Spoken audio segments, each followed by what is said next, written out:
I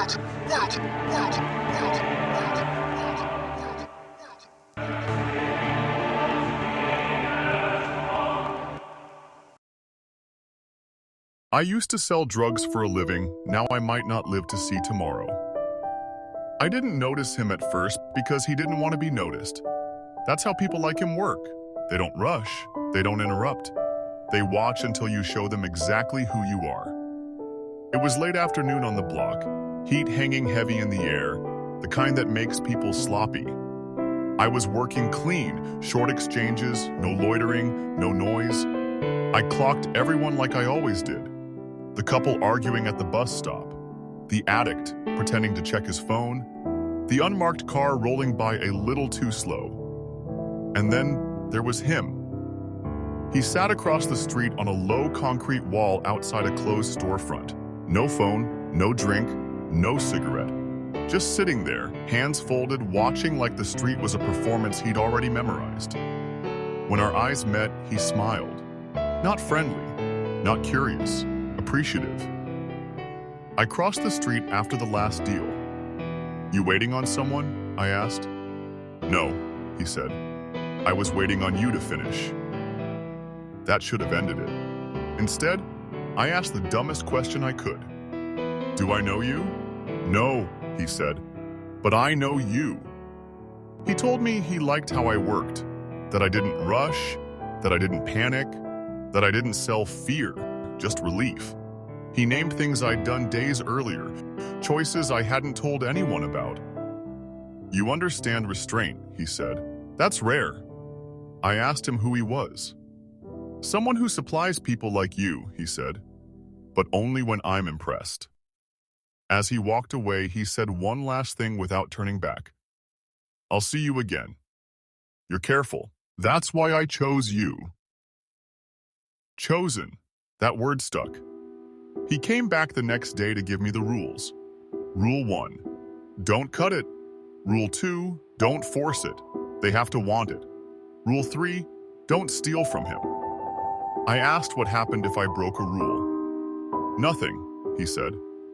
At first. The last rule was the one that mattered.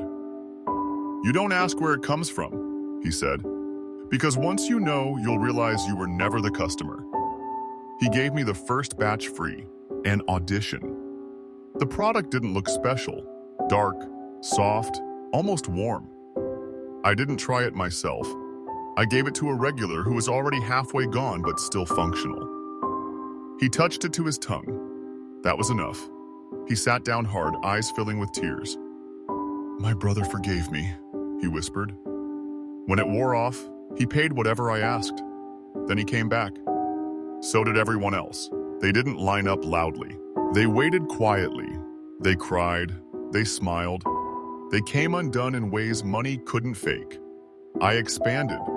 New runners, new spots, more money than I could count without losing track.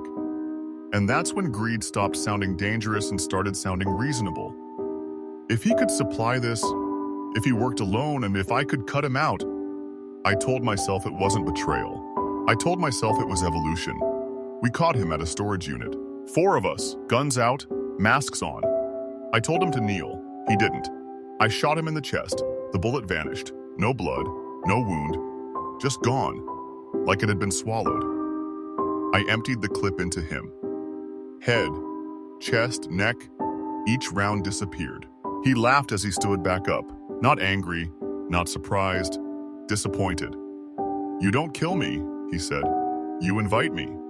One of my boys rushed him with a knife. The supplier touched his forehead. My boy dropped instantly, eyes open, empty. I fired one last shot into the supplier's eye. He fell, didn't bleed, didn't breathe. Minutes passed, nothing. We took the product and ran.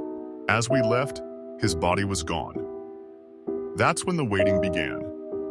When the supply dried up, the customers didn't riot. They waited.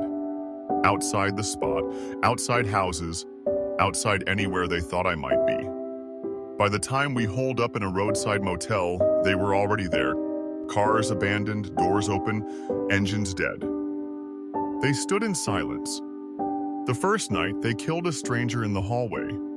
The second night, they tested us. The third night, we learned the rule. You don't show your face without the drug. Marcus, my oldest friend, thought he could talk to them. He stepped into the hallway empty-handed. They pulled him apart calmly, fingers in his mouth, hands in his stomach, teeth in his throat. They shared him. Then they went back to waiting. Now we're trapped in the room. Lights off, guns useless, air thick with sweat and fear. Outside, hundreds of them stand shoulder to shoulder. Parking lot, stairwells, roof, not sleeping, not leaving. Sometimes they whisper my name. Sometimes they slam their heads into the walls, leaving blood behind like reminders. We understand now. If we open the door without the drug, we die. If we open it with the drug, they take it and come back for more. And there is no more. That was the punishment. The supplier didn't curse me. He promoted me. He turned my customers into collectors. He turned me into the supply.